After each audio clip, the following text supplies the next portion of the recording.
আমি তোমাদের ক্লাস 4 আমার গণিত বইয়ের 223 নম্বর পৃষ্ঠাটি নিয়ে আলোচনা করছি। তোমরা যারা নতুন তোমরা অবশ্যই চ্যানেলটিকে সাবস্ক্রাইব করে নিও। তাহলে এখানে দেখো কি বলেছে, গল্প লিখি ও কষে দেখি। তাহলে এখানে তোমাদের দেখো ঐকিক নিয়মের কয়েকটি অঙ্ক দিয়েছে, সেগুলো তোমাদের কি করতে হবে, গল্পে লিখতে হবে, তারপরে তোমাদের কষে দেখাতে হবে। এখানে তোমাদের 5টি অঙ্ক আছে, আমি এই 5টি অঙ্ক খাতায় তুলে দেখিয়ে দিচ্ছি, তোমরা দেখে নাও। একের দাগের অঙ্ক দেখো। তাহলে এখানে দেখো তোমাদের বাম সাইডে কি লেখা রয়েছে, পুতুলের সংখ্যাটি, আর ডান সাইডে কি লেখা রয়েছে, দাম টাকা লেখা রয়েছে ব্র্যাকেটে। তাহলে পুতুলের সংখ্যা একটি, তাহলে দাম কত, 25। তাহলে একটি পুতুলের দাম কত টাকা, 25 টাকা। তাহলে এখানে একের নিচে কত লেখা রয়েছে, 4 লেখা রয়েছে। তাহলে 4টি পুতুলের দাম কত হবে, তোমাদের সেটা বের করতে হবে।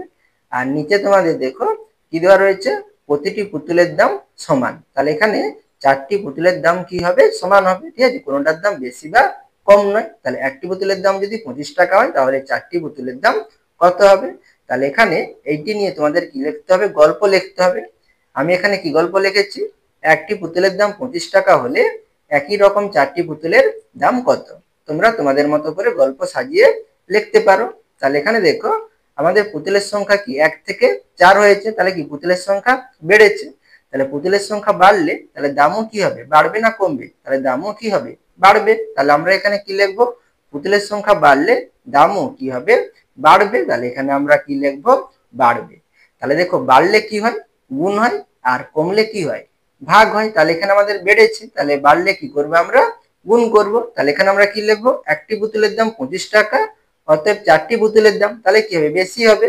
তাহলে একটির দাম 25, তাহলে 25 গুণিত কত লিখবো, 4 লিখবো। তাহলে দাম কি হয়, টাকায় হয়। তাহলে এখানে টাকায় লেখা রয়েছে, তাহলে এখানে আমরা কি লিখবো, টাকা লিখবো। তাহলে 25-এর সঙ্গে 4 গুণ করলে কত হয়, 25 4-এ 100। তাহলে এখানে আমাদের 4টি পুতুলের দাম কত হবে, 100 টাকা। এরপরে 2-এর দাগের অঙ্ক দেখো, রং পেন্সিলের বাক্সটি, আর ডান সাইডে কি লেখা রয়েছে, রং পেন্সিলের সংখ্যাটি। তাহলে এখানে দেখো একটি বাক্সতে কতগুলো রং পেন্সিল আছে, 12টি রং পেন্সিল আছে। তাহলে এখানে আমাদের কি বের করতে হবে, 6টি বাক্সে কতগুলো রং পেন্সিল আছে সেটা তোমাদের বের করতে হবে। তার নিচে কি বলেছে ব্র্যাকেটে, প্রতিটি বাক্সে রং পেন্সিলের সংখ্যা সমান। তাহলে এখানে আমাদের 6টি বাক্সে, প্রতিটি বাক্সে কি থাকবে, রং পেন্সিলের সংখ্যা সমান থাকবে, কোনোটাই বেশি বা কম নয়। অর্থাৎ প্রত্যেকটি বাক্সে কতগুলো করে রং পেন্সিল থাকবে, 12টি করে রং পেন্সিল থাকবে। তাহলে এটা নিয়ে আমি কি গল্প লিখেছি, একটি রং পেন্সিলের বাক্সে 12টি রং পেন্সিল আছে, একই রকম 6টি রং পেন্সিলের বাক্সে কটি রং পেন্সিল থাকবে, ঠিক আছে। তাহলে এখানে দেখো বাক্সের সংখ্যা কি বেড়েছে, তাহলে বাক্সের সংখ্যা বাড়লে আমাদের পেন্সিলের সংখ্যা কি বাড়বে না কমবে, তাহলে পেন্সিলের সংখ্যাও কি হবে, বাড়বে। তাহলে বাড়লে আমরা কি করি, গুণ করি। তাহলে এখানে আমাদের কি করতে হবে, গুণ করতে হবে। তাহলে এখানে আমরা কি লিখবো, বাক্সের সংখ্যা বাড়লে রং পেন্সিলের সংখ্যা বাড়বে বা বাড়ে লিখতে পারো, ঠিক আছে। তাহলে রং পেন্সিলের সংখ্যা বাড়বে। একটি রং পেন্সিলের বাক্সে রং পেন্সিল আছে কতগুলো, 12টি। তাহলে রং পেন্সিল আছে 12টি, অতএব 6টি রং পেন্সিলের বাক্সে রং পেন্সিল আছে, তাহলে কি বেশি হবে। তাহলে এখানে আমাদের বেড়েছে, তাহলে আমরা কি করব, গুণ করব। তাহলে একটিতে কতগুলো আছে, 12টি, তাহলে 12 গুণিত কত হবে, 6। তাহলে এখানে সংখ্যা আছে, তাহলে এখানে আমরা কি লিখবো, টি লিখবো। তাহলে 12 6 কত, 72। তাহলে এখানে আমাদের 6টি রং পেন্সিল বাক্সে কতগুলো রং পেন্সিল থাকবে, 72টি রং পেন্সিল থাকবে। এরপরে 3-এর দাগের অঙ্ক দেখো। তাহলে এখানে তোমাদের কি লেখা রয়েছে, ঝুড়ির সংখ্যাটি, আর ডান সাইডে কি লেখা রয়েছে, আপেলের সংখ্যাটি। তাহলে এখানে দেখো 5টি ঝুড়িতে কতগুলো আপেল আছে, 25টি আপেল আছে। তাহলে এখানে তোমাদের একটি ঝুড়িতে কতগুলো আপেল আছে সেটা তোমাদের বের করতে হবে। আর নিচে কি বলেছে, প্রতিটি ঝুড়িতে আপেলের সংখ্যা সমান। তাহলে এখানে 5টা ঝুড়িতে কি থাকবে, আপেলের সংখ্যা সমান থাকবে।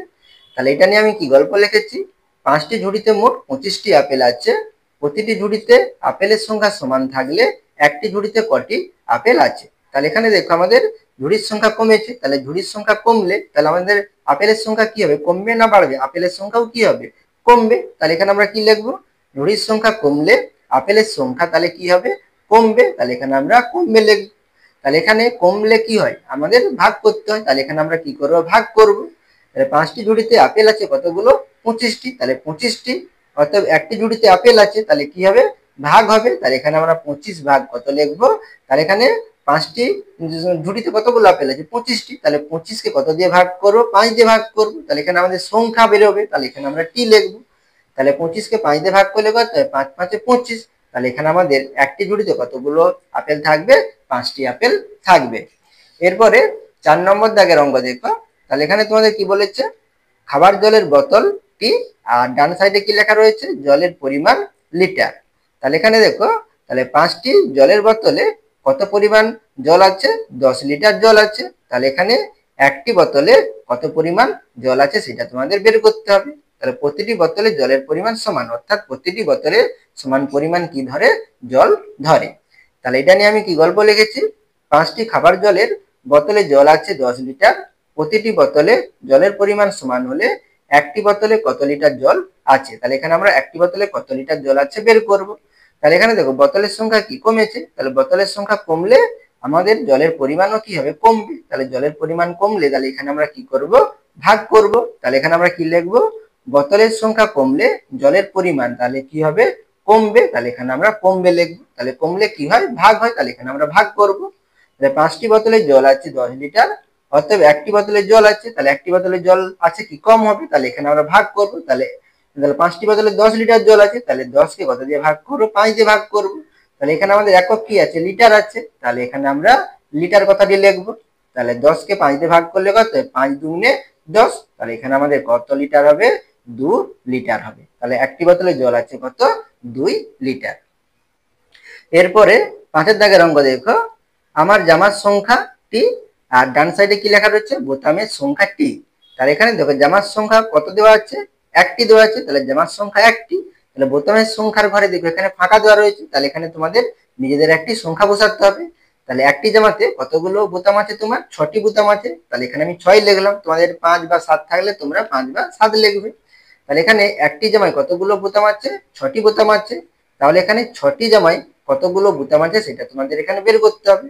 তাহলে প্রতিটি জামায় বোতামের সংখ্যা কি সমান? তাহলে প্রতিটি জামায় কি থাকবে? বোতামের সংখ্যা সমান থাকবে, কোনোটাই বেশি বা কম নয়।